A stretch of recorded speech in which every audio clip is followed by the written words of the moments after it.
많이 알게 됐고, 그러니까 말만 듣다가 영화로 보니까 이게 더 많이 알게 되고. 네, 역사와 접목해서 유대인에 대한 잘못된 오해 같은 것들이 영화와 함께 감독님의 강의가 너무 좋았고, 며칠 동안 강의를 들으면서 그동안 알지 못했던 새로운 것도 많이 알 수 있어서 굉장히 감사한 시간이었고, 주변에 제가 배운 내용을 모르는 사람들에게 배운 것을 또 알려주고, 기회만 된다 그러면은 같이 참여하고 싶고 같이 오고 싶습니다. 혼자만 알기가 너무 아깝고 많은 분들과 공유하고 싶은 그런 책임감, 사명감까지 느껴집니다.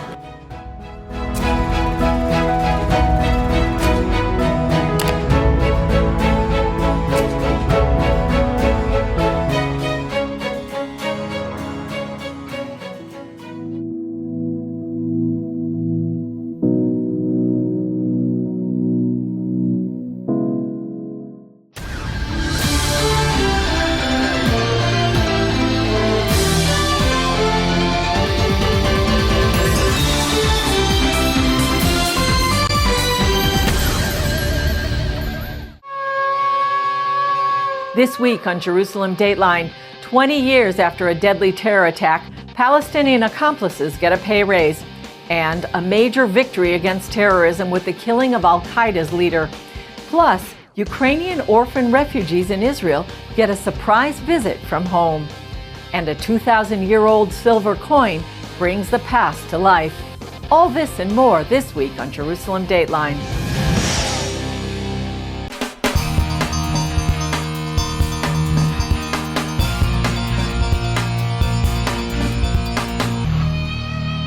Hello and welcome to this edition of Jerusalem Dateline. I'm Julie Stahl, filling in for Chris Mitchell. 20 years ago, a suicide bomber killed 9 people and wounded dozens in an attack at the Hebrew University in Jerusalem. As Chris Mitchell reports, the accomplices of that attack just got a pay raise. The bombing took place at the Frank Sinatra cafeteria at Hebrew University on July 31st, 2002. It came in the middle of what was called the Second Intifada, a 4-year-long terror campaign against Israelis. The IDF arrested those responsible, some who had been in prison for 20 years. Here we're talking about 9 people murdered, over 80 injured. 5 of those murdered were actually American citizens. And now the PA is literally paying additional rewards to those terrorists. Maurice Hirsch of the Palestinian Media Watch explains the Palestinian Authority law, which standardizes payments to terrorists. And sets a pay scale which goes up, where the salary goes up every period of time on an automatic basis. So one of those increments is when you have served 20 years in jail, you then get a 14 and a bit % pay rise, and your salary goes up. Israel also passed its own anti-terror law in 2018. That reduces the amount of tax revenue they return to the PA that's equal to the money the Palestinian Authority pays terrorists in jail. Just days ago, they stopped payment of more than $170 million to the PA. But the process of paying money to terrorists, known as pay to slay, is deeply embedded in the Palestinian Authority. I cannot impress upon you how deeply suited and rooted this entire policy is. As Mahmoud Abbas has repeatedly said, if there's only 1 penny left in the coffers of the Palestinian Authority, he will pay it to terrorists. 4 years ago, the U.S. Congress passed the Taylor Force Act to stop U.S. aid to the Palestinians from going to pay terrorists. The Palestinian Authority just don't care. While they constantly say that America is failing the Palestinians by not providing them with aid, really all they have to do is stop paying terrorists, stop rewarding the murderers of American citizens, and they'll be able to get the money. But their positive choice is again to prioritize rewarding terrorists even over receiving aid from America. The Biden administration has resumed aid to the PA after the Trump administration cut their funding. While it doesn't go directly to pay terrorists, Hirsch believes it can help them indirectly. The fungibility of money is clear once the US steps in, even really not in breach necessarily of Taylor Force, but in breach of at least the spirit of Taylor Force. and takes over these projects and the funding of these projects from the Palestinian Authority, it frees up the PA's money to keep on rewarding the terrorists and paying hundreds of millions of dollars in those rewards. Hirsch says the world needs to wake up to how the PA keeps alive this perpetuation of terrorism. Probably the most poisonous idea affecting peace between Israelis and Palestinians at the moment is the payment of these rewards to terrorists. The international community must get together, must implore the Palestinian Authority to abolish this policy and condition all aid to the PA on abolishing this policy. The U.S. killing of al-Qaeda leader Ayman al-Zawahiri is a major victory in the war against terrorism, while also raising more questions about the terrorist group and Afghanistan. CBN News correspondent Brody Carter has that story. Nearly 3,000 people were murdered in the terror attacks on 9/11. 21 years later, the U.S. government is still hunting those responsible. No matter how long it takes, no matter where you hide, if you are a threat to our people, the United States will find you and take you out. Sunday, the man who led al-Qaeda following Osama bin Laden's death in 2011 died in a drone strike ordered by President Biden. He made videos, including in recent weeks, calling for his followers to attack the United States and our allies. Now, justice has been delivered. One of the fascinating things about Ayman al-Zawahiri is that he hails from one of the most prominent families in Egypt. As a matter of fact, before he devoted his life to terrorism, he worked for years as a medical doctor and even worked with children. Eric Stakelbeck, terror analyst and host of The Watchmen, says al-Zawahiri then transitioned to the world of jihad. His fingerprints were on attacks including the 2000 bombing of the USS Cole, which killed 17 sailors, and bombing U.S. embassies in Kenya and Tanzania, killing more than 200 and wounding thousands.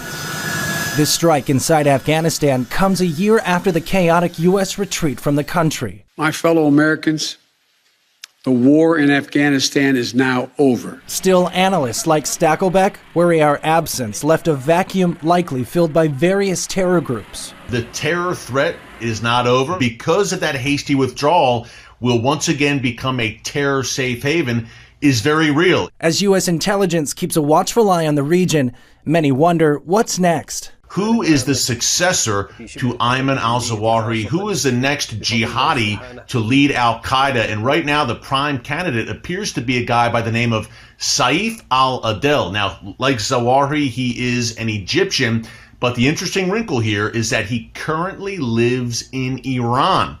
The U.S. and other world powers are back in Vienna for more negotiations over Iran's nuclear program. However, the talks that have gone on for more than a year show little promise of an agreement. While the talks began once more in Vienna on August 4th, one of the U.S. chief negotiators said his expectations are in check. These talks follow the failure of earlier negotiations in Doha, Qatar. Going to Vienna, Iran denied it had abandoned its precondition to a deal on the U.S. taking its Revolutionary Guard Corps off the list of terror organizations. The resumption of talks comes after one top Iranian official said last month that they'll do what they want regarding a nuclear bomb. Nevertheless, if we ever want to do this, nobody will be able to stop us, of course. They themselves know this. Iran is now just one step away from enriching weapons-grade uranium. It shouldn't be a surprise to anybody. I think that all intelligence agencies agree that they are progressing fast. Middle East expert Professor Ephraim Inbar told CBN News when it comes to negotiating, the U.S. and the West are not in the same league with Iran. Iranians are very good at negotiating. They have a bazaar in Tehran, and they know how to negotiate. In contrast, the mentality of the United States is to go to a department store with fixed prices. That's a huge difference in mentality. All the talks for the past 2 decades produced only further Iranian progress. Inbar believes strength and force are the language spoken in the Middle East. And diplomacy has its limits. Therefore, what is left is only the use of brute force. In the Middle East, this is part and parcel of the rules of the game. This is one tool at the disposal of political leaders.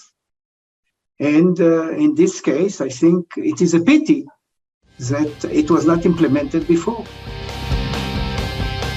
Coming up, an organization whose goal is advancing the human right to freedom of thought, conscious religion, or belief for all people worldwide.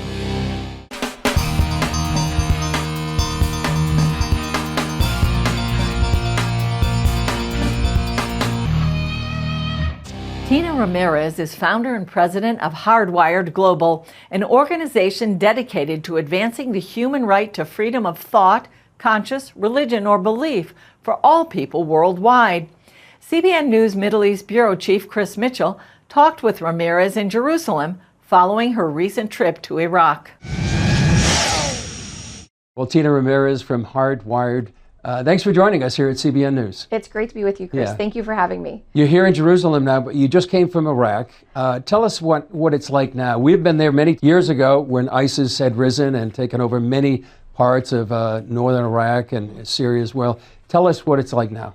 Yeah, going from a few years ago where you saw such devastation and just inhumanity with ISIS demolishing so many holy sites and just destroying the population, to see now signs of hope has been remarkable. So I was there working with teachers in Mosul and the Nineveh Plains, helping them teach religious freedom in their schools to restore a sense of peace and of freedom and dignity to the people that had lost it. Yeah, because years ago it was anything but free and... It was, and I saw churches that are being restored, and there's this hope that the Christians will come back, but you'll never have the population of Christians there that you did in the past. I mean, it's just so many of them have moved on and gone to different countries, and the same with other communities. But the restoration is taking place. It is more free to go into parts of Mosul and the Nineveh Plains, and to see that restoration is hopeful for a lot of us.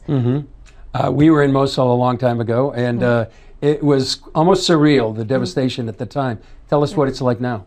So when you go into certain churches, I mean historic churches from 3rd, 4th century, onward, and imagining just the bombs that you can see that have come through and just absolutely decimated it, they're now being built up and restored. Places that ISIS had held court in have been completely restored, and so it's fascinating to see.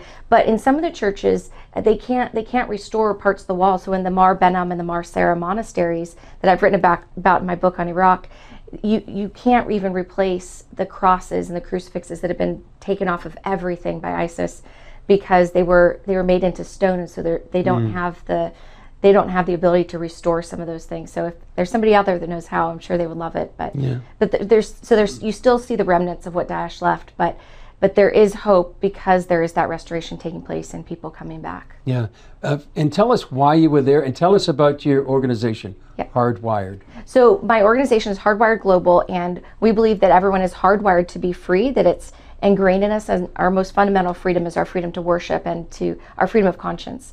And so we go into countries where they don't have a culture of freedom of conscience and religion and help them build that from the ground up. And usually that's through education systems, but also through the top down, through helping local leaders change their laws and policies to really embrace religious freedom and other human rights as part of the culture. And so in Iraq, we've had an opportunity through the Directorate of Education. So the official government of education in Mosul and the Nineveh Plains has given us full permission to train all of their teachers in religious freedom and human rights, to put it into the curriculum and to have schools learn a different way, not what they were taught from ISIS, which was to hate and kill people, but to embrace the freedom and the dignity of people that believe differently from them. And so now in schools across Mosul and in the Nineveh Plains, kids are learning this different way, and it's powerful to see what is taking place there. And how is it being received? It's great. I mean, for the first time, the government actually came and met us in Erbil, and the government directorate, and told us, you have our full support. We want this in all of our schools. Even the government of Kurdistan, the director of religious affairs there, who I met with, said we want this with all of our teachers in Kurdistan. So there's this desire for a different way because of the horrors that they saw under Daesh. Up next, Ukrainian orphans sheltering in Israel get a happy surprise visit from home.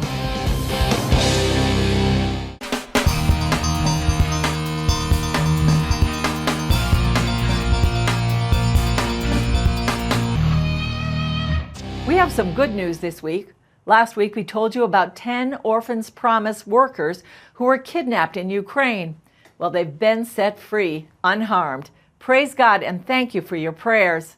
Meanwhile, as the Russian war against Ukraine drags on, there are other positive stories too, especially for those getting away from the front lines. CBN News revisited a group of orphans brought to Israel by their rabbi about 5 months ago. Life is good for them in Israel, despite being homesick. For these Ukrainian Jewish refugees, this joyful reunion outside Jerusalem with their teacher and friend Elena Tabachenko was a surprise. We haven't seen one another for 5 months, and this is really a very long time. It's such a joy that we were able to meet again. It's a great day because I didn't see my primary school teacher. I really left here for a lot of time, and I can't control my emotions. Tabachenko was in Israel as part of a program that introduces international teachers to Israel. We're talking about a group of teachers from Ukraine, Latvia, and Estonia, together with a group of teachers from South America and from France. They came here to learn about JNF and about Israel, about Zionism, which went from the north all the way to the south. Shlomo Ben-Haim helped put together the surprise reunion. And we found out there's among the teachers from Ukraine, there's a teacher that didn't see her students the last half a year because they flee from the war. We decided to host them here. And the children weren't the only ones surprised. It was Tabachenko's birthday, and a friend and fellow teacher had a blessing for her. We want to wish you good health. May each day bring you only joy and happiness.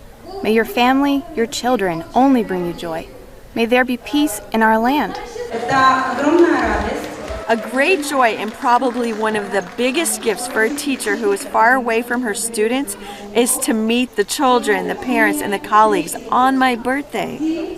I was so touched by the way I and all of us were received here today, because the same way we were received, Israel receives everyone who comes to the country. When Russia first attacked Ukraine, Rabbi Shlomo Wilhelm and his wife Esther fled the country with about 150 children, staff, and parents. They were brought to Nes Harim, a place where youth groups and others come to hike and enjoy nature. Nes Harim, it means miracle in the mountains. And this place has certainly been that miracle for the 150 Ukrainians that fled the war back home. We are very happy here. It is a very calm, quiet place, nice people, and thanks to Kakal that they help us a lot. It's an amazing place where we feel very, very well, yes. But now we have to decide what to do in our future. Gili Maimon is the manager of the Nes Harim Field School. We are really trying to give them the best feeling possible. We are really taking care of them. We have a connection. We really became a family together, but in the end, it's not their home. It's not their routine. They are really trying to go forward and to live in the midst of this. But yes, they are homesick, something that proves they are missing their real lives. For now, the plan for these refugees is to stay in Israel for a year. But whether or not they stay, their hope and dream is for peace in Ukraine. Still ahead, a 2,000-year-old silver coin found by an 11-year-old girl brings the past to life.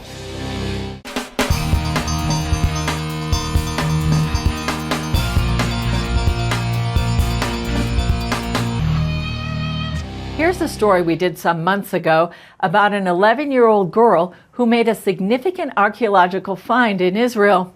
And as Chris Mitchell tells us, that discovery reveals more of what life was like in Jerusalem 2,000 years ago. In the Emek Zurim Park, visitors can sift through debris from the ongoing excavation in the city of David. That's where Liel Krudakop found a rare silver coin from the time of the Second Temple. It feels something not normal. And go to their archaeologist was there, and he clean it a little bit, and then it told me, and for my family, that's a silver coin. At first, Liel's father thought they should throw it away. Actually, it didn't look like a coin, so I was thinking to myself, this is some kind of stone, and actually I told to the girls put it in the garbage can, but they insisted that this is a coin, and they took the coin to the archaeologist that was on the site, and he confirmed that this is indeed a coin. I was very excited, and it's like some happy feel because somebody touched it before 2,000 years, and right now I'm touched. This is a very rare find. Together with this silver coin, we know from the archaeological documentation only 30 other silver coins from the rebellion. The coin has 2 Hebrew inscriptions. We can see here the words in ancient Hebrew, Shekel Israel, and a second line with 2 Hebrew letters, Shin Bet, which means the second year of the rebellion against the Romans, 67-8 AD. On the other side of the coin, we have another inscription in ancient Hebrew, which says, LeYerushalayim HaKdosha, to Holy Jerusalem. Archaeologists believe the high priest in the temple wanted the coin to help pay for the revolt against the Romans. Coins were minted in order to emphasize independence of certain communities. So the Jews that rebelled against the Romans wanted to emphasize that they are independent. The Hebrew wording on the coin harkens back to the first temple for a reason. To the time of King David and his son King Solomon. The Jews wanted to emphasize their connection to the great kingdom of Israel led by King David. They missed it. They wanted their kingdom to be as large as King David's kingdom. The coin came from a layer of debris dating to the destruction of Jerusalem in 70 AD. I'm standing on the remains of the ancient pilgrimage road that led Jews from all over the world to the temple itself. When the Romans destroyed Jerusalem and the street itself, all the structures that stood on both sides of this street collapsed into one pile. To Levi, the discovery is like traveling back in time. To hold this silver coin is like going back 2,000 years ago and actually touching the daily life of the people that lived in Jerusalem. Liel's mother sees it as more proof of Jewish life in Jerusalem. It tells a lot about the history, about the people that lived here, about everything, about the history of this place, of Jerusalem, and the meaning of this place to us, to the Israelis, to the Jewish people. So yes, it means a lot. That's all for this edition of Jerusalem Dateline. Thanks for joining us. Remember, you can follow us on Facebook, Twitter, Instagram, and YouTube. And you can also access CBN content through our CBN News and other CBN apps. And don't forget to sign up for our email blasts so you can continue to receive all of our exciting CBN content. I'm Julie Stahl. We'll see you next time on Jerusalem Dateline.